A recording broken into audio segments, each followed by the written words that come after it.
বাঙালি মানে ভ্রমণপ্রবণ, তাই হাতে ছুটি পেলেই কোথাও না কোথাও ঘুরতে বেরিয়ে পড়ি আমরা, কি তাই না?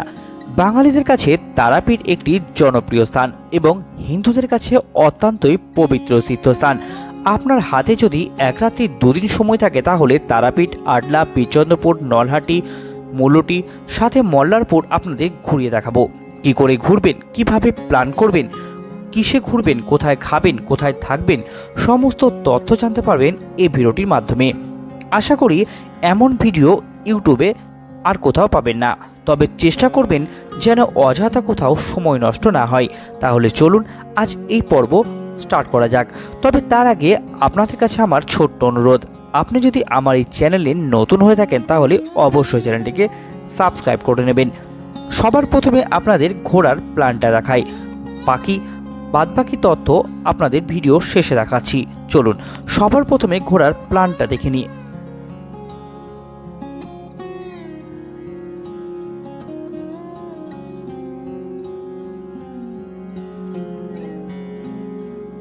আমরা দুদিন ঘুরবো। ডে ওয়ানে দেখব নলহাটি, আকালিপুর, বিচন্দ্রপুর ও আটলা, এবং দ্বিতীয় দিন আমরা দেখব তারাপীঠ, মালুটি এবং মল্লারপুর। আপনি যেখান থেকে আসেন না কেন সবার ফার্স্ট চলে আসুন নলহাটি স্টেশনে। আমরা হাওড়া থেকে সকালের গণদেবতা এক্সপ্রেস ধরে নলহাটি এসেছিলাম। যখন নলহাটি পৌঁছায় তখন ঘড়িতে 10:12। আপনি চাইলে বাই রোডও আসতে পারেন। আজ আমাদের প্রথম দিন। সবার প্রথমে নলহাটি স্টেশনে নেমে পড়ুন এবং টোটো করে আকালিপুরের গুজ্জ কালী মন্দিরে পৌঁছান। নলহাটি স্টেশন থেকে যার দূরত্ব 12 কিলোমিটার। টোটো রিজার্ভ করলে ভাড়া পড়বে 150 টাকা। আমরা 4 জন ছিলাম, তাই ভাড়াগুলি কিন্তু ভাগ হয়ে গিয়েছিল সবার মধ্যে। আমরা চলেছি আকালিপুরের গুজ্জ কালী মন্দিরের দিকে। তবে তার আগে আপনাদের জানাই, আমার কিছু ভিডিও ডিলিট হয়ে যাওয়ার কারণে গুজ্জ কালী মন্দিরের ফটো ব্যবহার করলাম।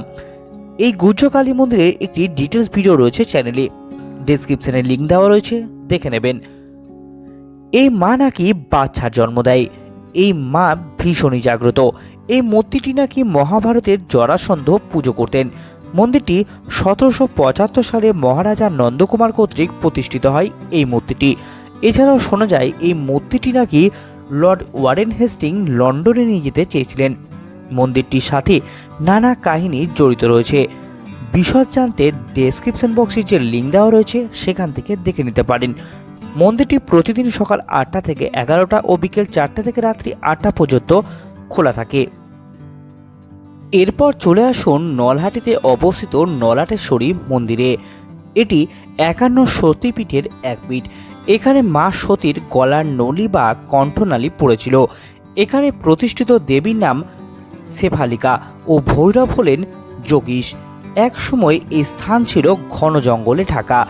মায়ের স্বপ্নাদেশ দিয়ে মা আবিষ্কৃত হয়েছিলেন। মন্দিরটি প্রতিদিন 5টা থেকে 1:30টা, আবার 2টো থেকে রাত্রি 8:30 পর্যন্ত খোলা থাকে। এখানে ভোগের ব্যবস্থা রয়েছে। এই মন্দিরের ডিটেলস ভিডিও রয়েছে আমার চ্যানেলে, ডেসক্রিপশন বক্সে লিঙ্ক দেওয়া রয়েছে, দেখে নিতে পারেন। ভোগ মূল্য পড়ে 51 টাকা। ভোগ খেয়ে লোকাল ট্রেনে চলে আসুন রামপুরহাট। ট্রেন না পেলে স্টেট বাস বা লোকাল বাসে চলে আসুন রামপুরহাট। এরপর সেখান থেকে অটো বা টোটো করে পৌঁছে যান তারাপীঠে। মন্দিরের কাছে যে কোনো হোটেল নিয়ে নিন ও ফ্রেশ হয়ে দুপুর 3:30 নাগাদ বেরিয়ে পড়ুন টোটো বুক করে লোকাল সাইট সিন ঘুরতে। আজ আমরা এখানে ঘুরব বিচন্দ্রপুর সাথে আটলা। টোটো রিজার্ভ করেছিলাম 300 টাকায়। টোটোর নাম্বার ডেসক্রিপশন বক্সে দিয়ে দিলাম। আমরা এখন চলেছি বিচন্দ্রপুরের উদ্দেশ্যে। বিচন্দ্রপুরের আর এক নাম একচক্রধাম। এখানে জন্মগ্রহণ করেছিলেন শ্রী নিত্যানন্দ প্রভু বা নিতাই, এবং এখানেই নিতাই বাঁকে রায়কে আবির্ভাব করেছিলেন এবং 7 সমুদ্র 7 নদীকে এনেছিলেন। চলুন দেখে নিই আজ বিচন্দ্রপুর। আমরা সবার প্রথমে চলে এসেছি বিচন্দ্রপুরের জগন্নাথ মন্দিরে। পুরীর জগন্নাথ মন্দিরের অনুকরণে এই জগন্নাথ মন্দিরটি নির্মিত। কথিত আছে নিত্যানন্দের মায়ের পুরীর জগন্নাথ মন্দির দর্শন ইচ্ছা জাগে, কিন্তু বার্ধক্যজনিত কারণে যেতে না পারায় নিত্যানন্দ জগন্নাথকে এখানে আহ্বান করেছিলেন। এরপর চলে আসবেন বাঁকে রায় মন্দিরে। এই বাকেরায় মূর্তিটি নিত্যানন্দ প্রভু আবিষ্কার করেন ও শেষে এই মূর্তিটিতেই অন্তর্হিত হন। এই মন্দিরে ভগবান বিষ্ণুর নানা অবতারকে চারিদিকে ফুটিয়ে তোলা হয়েছে সুন্দরভাবে। এরপর চলে আসবেন শ্রী মদন মোহন মন্দিরে।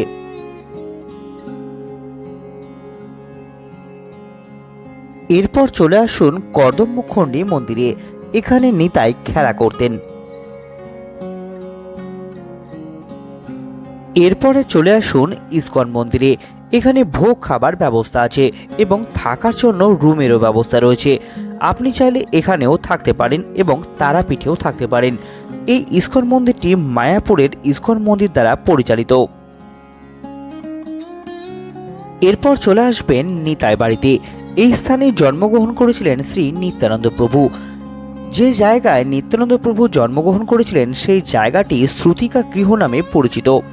এই মন্দিরটি অনেক বড় এবং এখানে ভোগ পাবার ব্যবস্থা রয়েছে। আপনি চাইলে এখানে ভোগ গ্রহণ করতে পারেন। এরপর চলে আসুন গৌড়ীয় মঠে। এটি চৈতন্য সরস্বত কৃষ্ণ অনুশীলন সংঘ নামে পরিচিত। এখানে নিতাই ও গৌড়ের বড় বিগ্রহ দেখতে পাবেন। এরপর চলে আসুন হাঁটুগোড়াতে। এই যে কুণ্ডটি দেখছেন, কথিত আছে নিত্যানন্দ প্রভুর মা ও বাবার তীর্থ স্নান করার ইচ্ছা জাগলে এই জায়গাটিতেই নিত্যানন্দ প্রভু 7 সমুদ্র ও 7 নদীকে আহ্বান করেছিলেন এবং তাদের এইখানে স্নান করিয়েছিলেন। এই কুণ্ডের জল কখনো শুকোয় না। এরপর চলে আসুন রাসবিহারী মন্দিরে।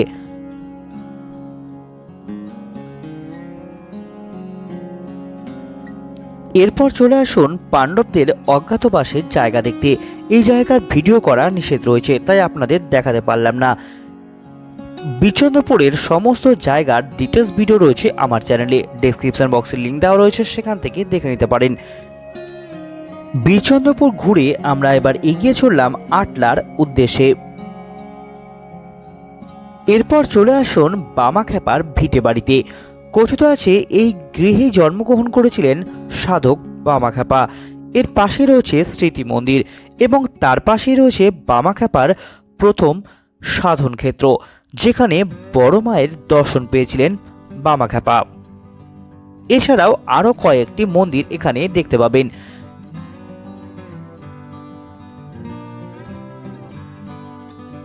এইসব মন্দির দেখে চলে আসুন তারাপীঠে এবং এখানে দেখে নিন সবথেকে বড় হনুমান মন্দির। এরপর চলে আসুন হোটেলে।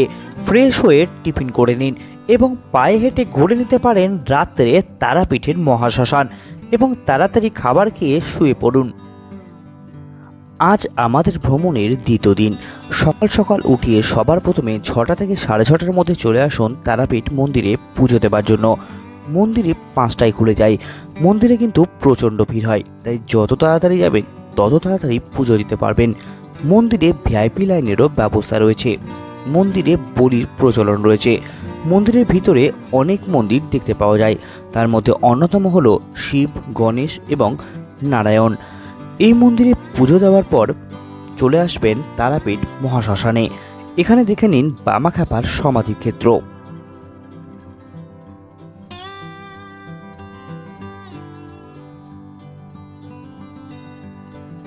এরপর টিফিন করে নিন ও একটি গাড়ি বা অটো বুক করে নিন এবং হোটেল ছেড়ে দিন। আমাদের হোটেল ভাড়া পড়েছিল 1500 টাকা। এরপর একটি 4 চাকা আমরা তারাপীঠ থেকে বুক করেছিলাম। আমাদের গাড়ি ভাড়া পড়েছিল 1500 টাকা।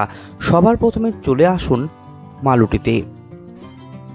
মালুটির ভিডিওর বদলে আমি ফটো ব্যবহার করেছি, কারণ কিছু ভিডিও আমার ডিলিট হয়ে গেছে। এই জায়গার ডিটেলস ভিডিও রয়েছে আমার চ্যানেলের ডেসক্রিপশনে, লিঙ্ক দেওয়া রয়েছে, দেখে নিতে পারেন। বাংলা ও ঝাড়খণ্ড সীমানায় অবস্থিত মালুটি গ্রাম, আর সেখানে রয়েছে তারামায়ের বড় বোন মৌলিকা। এটি মৌলিকা মায়ের মন্দির। 1857 সাল নাগাদ সাধক বামাখ্যাপা এখানে আসেন। একচালা ধরহীনভাবে একটি মন্দির রয়েছে। মন্দিরের আশেপাশে পুরো গ্রামে 108টি শিব মন্দির রয়েছে, যা নির্মাণ করেছিলেন রাজা বসন্ত। এই মন্দিরটি খুবই জাগ্রত। মুলুটি গ্রামের আনাচে কানাচে প্রায় 70 থেকে 80টি মন্দির রয়েছে শিব মন্দির, বাকিগুলি ধ্বংস হয়ে গেছে। এই জায়গা ঘুরে চলে আসুন মল্লারপুর।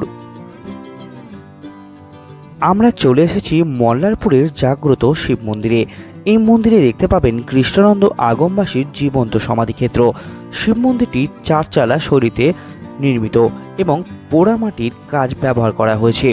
মন্দিরটি 1192 খ্রিস্টাব্দে নির্মিত হয়। মন্দিরের ভিতরে বিশাল নাট মন্দিরও দেখতে পাবেন। এইখানে যে মায়ের মূর্তিটি দেখছেন এটিকে তারা মায়ের মেজ বোন হিসাবে ডাকা হয়। এরপর মন্দির ঘুরে আমরা চলে আসলাম মল্লারপুর স্টেশনে।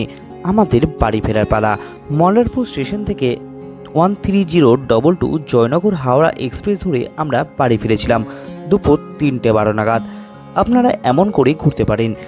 এরপর আরও একটা দিন যদি আপনার হাতে সময় থাকে তাহলে চলে যেতে পারেন সাঁইথিয়া এবং দেখে নিতে পারেন সতীপীঠ ও রাধা গোবিন্দ মন্দির এবং সেই রাত কাটাতে পারেন সিউড়িতে। কেমন করে ঘুরবেন সেই জায়গারও প্ল্যান রয়েছে আমার কাছে, ডেসক্রিপশন বক্সের লিঙ্ক দেওয়া রয়েছে, সেটি দেখে নিতে পারেন। এবার আসা যাক থাকবেন কোথায়। আমি যেমন করে বলছি এমন করে যদি ঘোরেন তাহলে এক রাত্রি থাকবেন তারাপীঠে। তারাপীঠে থাকার জন্য রয়েছে প্রচুর হোটেল। হোটেলের একটি ভিডিও রয়েছে আমার চ্যানেলে, ডেসক্রিপশন বক্সে তার লিঙ্ক দেওয়া রয়েছে, সেখান থেকে দেখে নিতে পারেন। এবার আসা যাক খাবেন কোথায়।